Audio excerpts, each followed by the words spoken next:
তথ্য লুকুৱাইছে অমিত শ্বাহে মণিপুৰত কিমান মহিলাক ধৰ্ষণ কৰা হৈছিল নিউজ অন নৰ্থ ইষ্টৰ আজিৰ এই প্ৰতিবেদনলৈ আপোনাক স্বাগতম আপুনি চাই আছে ৰেকৰ্ড এটা অগ্ৰণী নিৰ্ভীক নিৰপেক্ষ চেনেল নিউজ ওৱান নৰ্থ সত্যক লুকুৱাই ৰাখিব নোৱাৰি লুকুৱাবলৈ যিমানেই চেষ্টা নকৰক কিয় সত্য সকলোৰে সন্মুখত এদিন নহয় এদিন উন্মোচিত হ'বই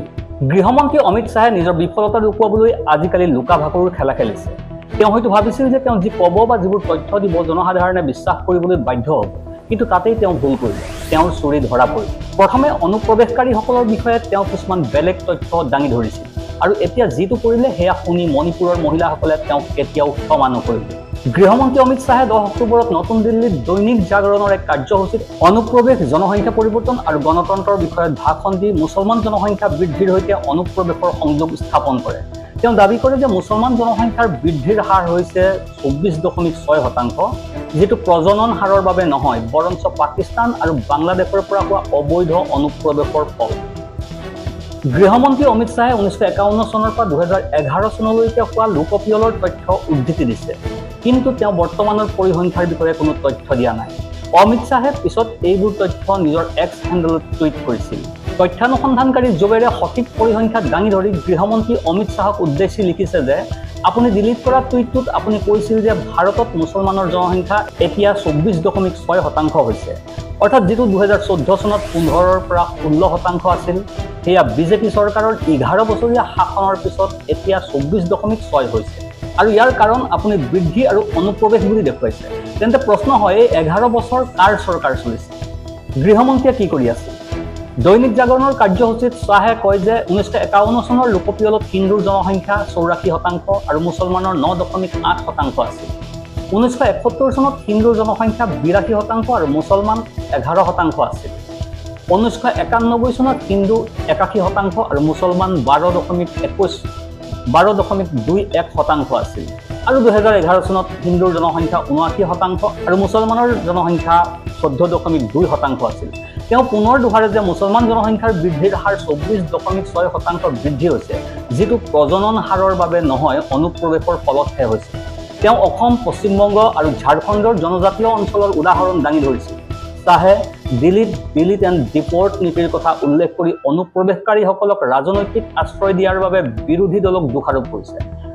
আসলতে তেওঁ নিৰ্বাচন আয়োগৰ এছআইআৰৰ পক্ষলৈ এই মন্তব্য কৰিছিল চৰকাৰ আৰু নিৰ্বাচন আয়োগে পূৰ্বে কৈছিল যে বিহাৰৰ ভোটাৰ তালিকাত থকা অনুপ্ৰৱেশকাৰীৰ নাম বাদ দিয়া হ'ব মুখ্য নিৰ্বাচন আয়ুক্ত জ্ঞানেশ কুমাৰে নিজৰ সংবাদমেলত এই কথা পুনৰ দোহাৰিছিল কিন্তু পিছৰ সংবাদমেলত দাবী কৰা সত্ত্বেও তেওঁ কোনো তথ্য দাঙি ধৰিব পৰা নাছিল বা দাঙি নধৰিলে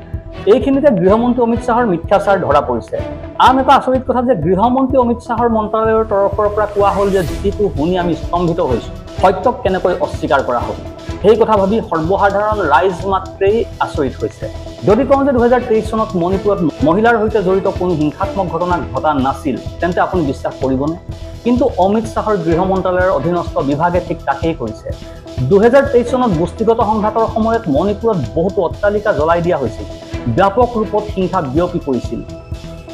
আৰু চুৰি ডকাইতি হত্যাৰ দৰে অপৰাধ বৃদ্ধি পাইছিল হিংসা বিদ্বেষৰ এই সংবাদবোৰৰ মাজতে মহিলাক ধৰ্ষণ অত্যাচাৰ উৎপীড়ন আৰু তেওঁলোকক হত্যা কৰাৰ বহুতো ঘটনা পঞ্জীয়ন কৰা হৈছে এই ঘটনাৱলীৰ সন্দৰ্ভত উচ্চতম ন্যায়ালয়েও 2023 চনৰ জুলাই মাহত কৈছিল যে মণিপুৰত গোষ্ঠীগত সংঘাতৰ সময়ত মহিলাৰ বিৰুদ্ধে সুসংগঠিত আৰু অভূতপূৰ্ব স্তৰত যৌন হিংসা সংঘটিত হৈছিল মন কৰিবলগীয়া যে মণিপুৰৰ মেইটে আৰু কুকি জনগোষ্ঠীৰ মাজত 2023 চনৰ মে মাহত আৰম্ভ হোৱা গোষ্ঠীগত সংঘাত আজিও চলি আছে য'ত শ শ লোকে নিজৰ জীৱন হেৰুৱাইছে আৰু প্ৰায় 70,000 লোক গৃহহীন হৈছে হিংসা বিধ্বস্ত এই ৰাজ্যখনক লৈ শেহতীয়াকৈ ৰাষ্ট্ৰীয় অপৰাধ ৰেকৰ্ড ব্যুৰো